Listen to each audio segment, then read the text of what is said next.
The Man in the Crawl Space. Ethan and Claire had been living in their two-story house on the edge of town for 3 years. It was nothing extravagant.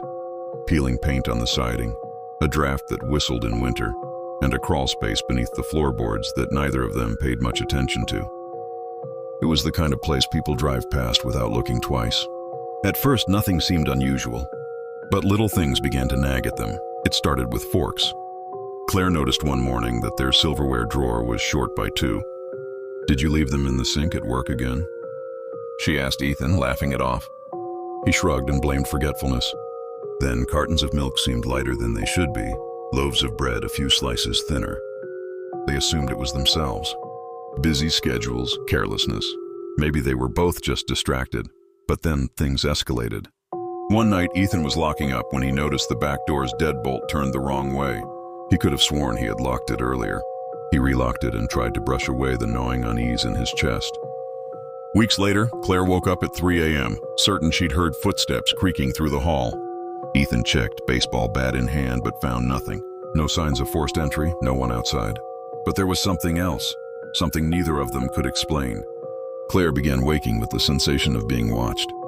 Her eyes would snap open, scanning the dark, but Ethan would be asleep beside her. Sometimes she thought she saw the faintest red glow, like the wink of a tiny LED, vanish before she blinked. She told herself it was just her mind playing tricks. Then came the knife. One evening, while preparing dinner, Claire reached for the butcher's block and realized the largest kitchen knife was missing. They tore apart the kitchen, searched the dishwasher, the drawers, the counters. Nothing. Ethan said maybe they'd misplaced it, but Claire's voice shook as she said, "Knives don't just disappear, Ethan." That night, Ethan couldn't sleep.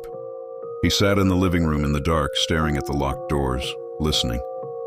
Around 2:45 a.m., he heard the faintest shift of wood from beneath the floor, the crawl space. The next day, Ethan unscrewed the grate and squeezed himself inside with a flashlight.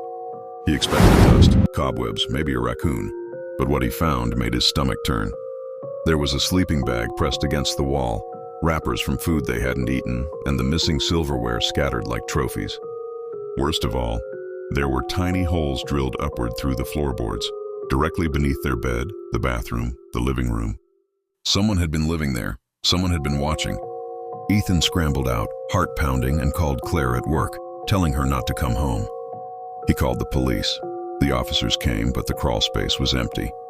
Whoever had been living there had vanished in the hours since Ethan's discovery.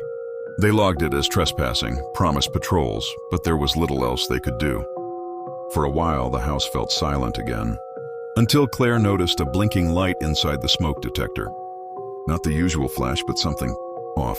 Ethan climbed up, unscrewed it, and found not a smoke detector, but a small hidden camera wired into the ceiling.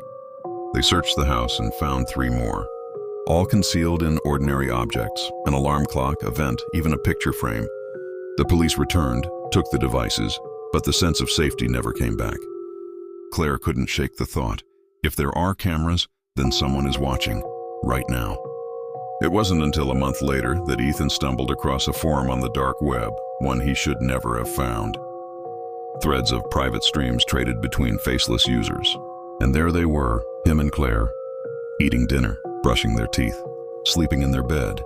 The missing knife appeared in one clip, placed beside Claire's head as she slept, while Ethan lay unaware beside her. The comments joked, bet on when the show would finally end. That night, Claire packed a bag and refused to stay another minute. They moved into a hotel, then into a new apartment across town. The house sat vacant for months before being sold. But sometimes when Claire tries to sleep, she swears she hears a faint creak under the bed.